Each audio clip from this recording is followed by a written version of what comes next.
মাত্র ২ কাপ ময়দা দিয়ে কতগুলো পিৎজা তৈরি করলাম। হাই এভরিওয়ান, পূরবী কিচেনে সবাইকে স্বাগত।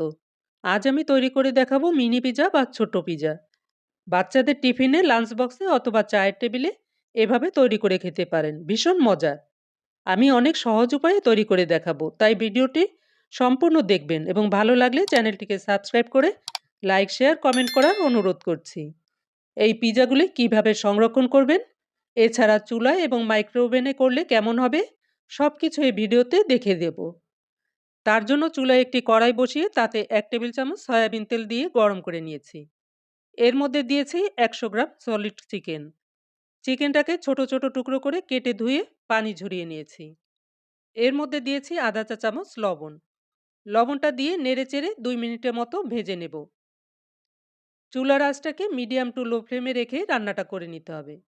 2 মিনিট ভাজার পরে এর মধ্যে দিয়েছি আধা চা চামচ রসুন বাটা, আধা চা চামচের একটু কম আদা বাটা।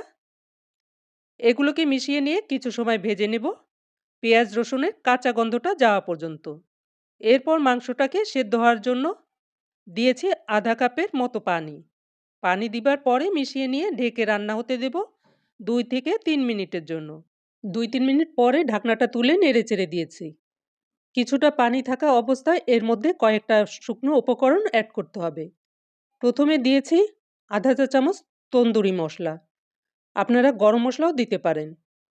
আর দিয়েছি 1/4 চা চামচ অর্থাৎ 1 চা চামচের 4 ভাগের 1 ভাগ গোলমরিচের গুঁড়ো। দিয়েছি আধা চা চামচ মরিচের গুঁড়ো। এগুলো নেড়েচেড়ে আরও 2 মিনিট ভেজে নিয়েছি।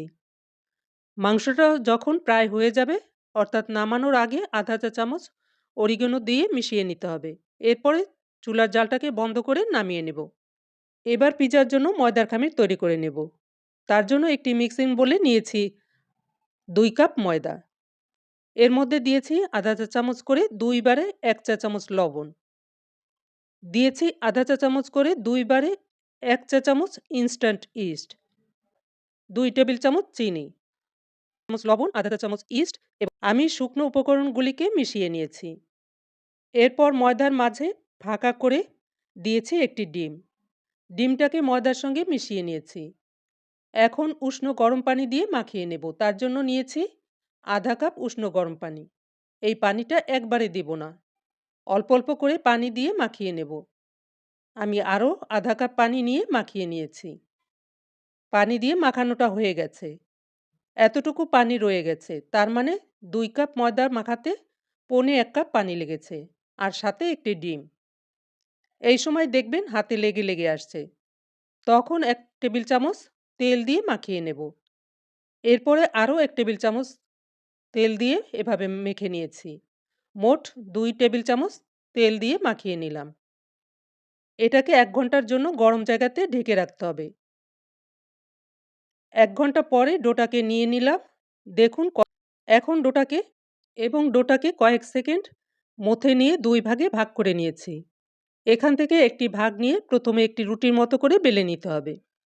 বেশি পাতলা আবার বেশি মোটাও করা যাবে না। ঠিক এরকম করে বেলে নিয়েছি। এরপর এই ধরনের একটি কাপ দিয়ে এভাবে কেটে নিয়েছি। আপনারা আপনাদের সুবিধা মতো কাপ, বাটি অথবা বয়মের ঢাকনা দিয়েও কাটতে পারেন। একইভাবে বাকি ডো থেকে এভাবে কেটে নিয়েছি। এরপর এগুলো একটি প্লাস্টিকের কাগজ দিয়ে ঢেকে এক সাইডে রেখে দিলাম। এই রুটিগুলোকে ভেজে নেব। তার জন্য চুলায় একটি ফ্রাই প্যান গরম হতে দিয়েছি এবং সামান্য তেল ব্রাশ করে দিয়েছি। চুলার আঁচটাকে একদম কমিয়ে রাখতে হবে, অর্থাৎ একদম লো ফ্লেমে রেখে রুটিগুলোকে ভেজে নেব। এক সাইড যখন ভাজা হয়ে যাবে তখন অন্য সাইড উল্টিয়ে দিতে হবে। এভাবে 2 সাইড 2-3 মিনিট করে ভেজে নিতে হবে। আমার মাত্র 6 মিনিট সময় লেগেছে। তবে রুটির পুরুত্ব বুঝে সময়টা কম বেশি লাগতে পারে। সম্পূর্ণ ভাজার পরে এগুলোকে তুলে নিয়েছি। দেখলেন তো কতটা ফুলে উঠেছে? এরপরে বাকি সব রুটিগুলি ভেজে নিয়েছি। এভাবে ভেজে সকালের নাস্তায় অথবা বিকেলে চায়ের সঙ্গেও ভীষণ মজা লাগে খেতে। এগুলোকে গরম অবস্থায় সঙ্গে সঙ্গে ঢেকে রাখতে হবে, তাহলে রুটিগুলি সফট থাকবে। এখন পিৎজার ফিলিংটা তৈরি করে নেব। তার জন্য একটি বোল নিয়েছি, আর এই বোলের মধ্যে আগে থেকে ভেজে রাখা মাংসগুলো নিয়ে নিলাম। আর এর মধ্যে নিয়েছি ক্যাপসিকাম কুচি, টমেটো কুচি আর ১ টেবিল চামচ টমেটো সস। তারপর নিয়েছি আধা চা চামচ অরিগ্যানো, আধা চা চামচ চিলি ফ্লেক্স। সবশেষে নিয়েছি মোজোরেলা চিজ। এখান থেকে অর্ধেকটা চিজ রেখে দেব, পরে ব্যবহার করব। এই চিজটা আমি বাসায় তৈরি করেছি। এরপরে সব একসঙ্গে মিশিয়ে নিয়েছি। এই সময় লবণটাও চেক করে নিতে পারেন, প্রয়োজনে দিতে হবে। টেবিলটাকে পরিষ্কার করে রুটিগুলো নিয়ে টেবিলের উপর সাজিয়ে দিলাম। রুটিগুলোর উপরে আধা চা চামচ করে পিৎজা সস দিয়ে দিয়েছি। চামচ দিয়ে চারিদিকে ছড়িয়ে দিয়েছি।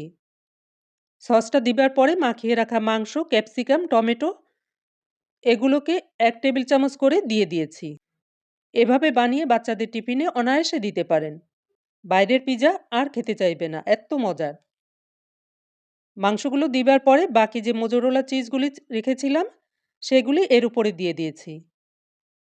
বাইরের কেনা পিৎজায় কি দেয় না দেয়, এছাড়া দামের দিকেও অনেক বেশি।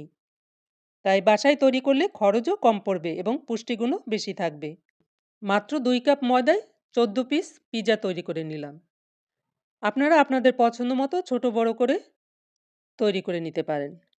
এখন এগুলোকে কিভাবে সংরক্ষণ করতে হবে তার জন্য নিয়েছি জিপলক ব্যাগ। এই ব্যাগের মধ্যে দুইটি দুইটি করে পিৎজা ভরে নিলাম। সবগুলি ভরার পরে ব্যাগের মুখটা ভালো করে লাগিয়ে দিয়ে এভাবে রাখতে পারেন। আবার একটি এয়ারটাইট বক্সেও এভাবে রেখে সংরক্ষণ করতে পারেন। নর্মাল ফ্রিজে ১ সপ্তাহের মতো এবং ডিপ ফ্রিজে ১৫ দিনের মতো রাখতে পারেন। ফ্রিজ থেকে বের করার পরে নর্মাল করে মাইক্রো ওভেনে ১ থেকে ২ মিনিট গরম করলেই একদম আগের মতো হয়ে যাবে। এখন চুলায় গরম করব। তার জন্য ফ্রাই প্যানে ৩টি পিৎজা রেখে দিলাম। একটি ঢাকনা দিয়ে ঢেকে চুলার জালটাকে ধরিয়ে দিয়েছি এবং চুলার জালটাকে একদম লো ফ্লেমে রেখে গরম করে নেব। শুধু চিজটা গললেই পিৎজাগুলো নামিয়ে নেব, কারণ পিৎজার রুটি, মাংস দুটোই কিন্তু রান্না করা। চুলায় ৩ মিনিটের মতো সময় লেগেছে। ৩ মিনিট পরে আমি চুলা থেকে নামিয়ে নিয়েছি এবং একটি দেখিয়ে দিচ্ছি, দেখুন কত সুন্দর এবং কতটা নরম। আপনাদের দেখানোর জন্য আমি একদিন পরে ফ্রিজ থেকে বের করে মাইক্রো ওভেনে গরম করে দেখাবো।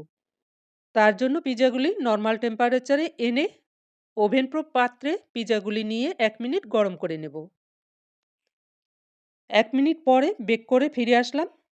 ওয়াও! দেখতে যেমন সুন্দর, খেতেও ভীষণ মজার। বাসায় তৈরি হেলদি পিৎজা। এভাবে তৈরি করে সবাইকে চমকে দিতে পারেন।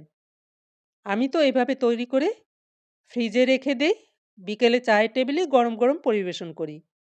আমার নাতি খেয়ে বলে, দিদি আমি তো এই পিৎজা খেয়ে পাগল হয়ে যাব, এত্ত মজার। প্লিজ রেসিপিটি ভালো লাগলে সবার সঙ্গে শেয়ার করবেন, এতে করে সবাই উপকৃত হবে। সবাই ভালো থাকুন, সুস্থ থাকুন। Good bye.